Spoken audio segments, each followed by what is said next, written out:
Мен жаштарга бере турган кеңешим 25 жашка чейин болушунча көп ката кетиргиле.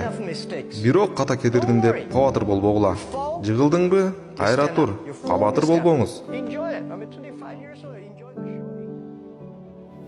Кетирилген ар бир ката сиз үчүн өтө маанилүү, өтө пайдалуу киреше. Мен өзүмө айткам, эми жаштарга да айтып жатам. 25 жашка чейин жакшы окуучу болуңуз. Ишкерлик багыт боюнча бир аз тажрыйба алыңыз. 30га чыкканча бирөөнү ээрчиңиз, фирмаларда иштеңиз. Негизинен чоң фирмада иштеп, ишти кандай кылганды үйрөнүңүз. Айтайлы, сиз чоң бир фирмада иштесеңиз, машинанын бир тетиги болгондой эле ишти аткарасыз. А эгер кичине фирмада иштесеңиз, сиз кумарлануу сезимин, кыялдарды үйрөнөсүз. Бир убакытта бир канча ишти жасаганды үйрөнөсүз.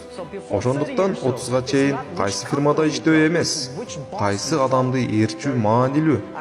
Жакшы адам сизди үйрөтөт. 30дан 40 жашка чейин сиз башкача ойлонуп, өзүңүзгө иштеп калышыңыз керек. Чыныгы ишкер болгуңуз келсе, 40 жаштан 50 жашка чейин кыла турган бүт жумуштарыңызды кылышыңыз керек.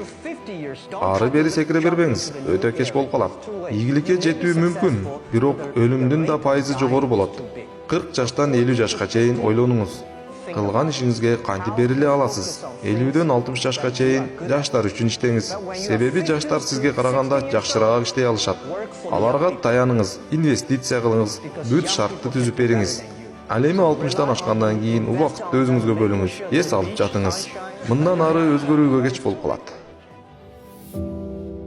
Урматтуу достор, ар бир адам бай болгусу келет. Биздин канал миллионерлердин жана миллиардерлердин кеңештерин кыргыз тилине которуп, алардын кеңешин сизге жеткирели деп аракет жасап келебиз. Бизге жазылып, лайк басып, комментарийлерге сунуштарыңыздарды калтырыңыз.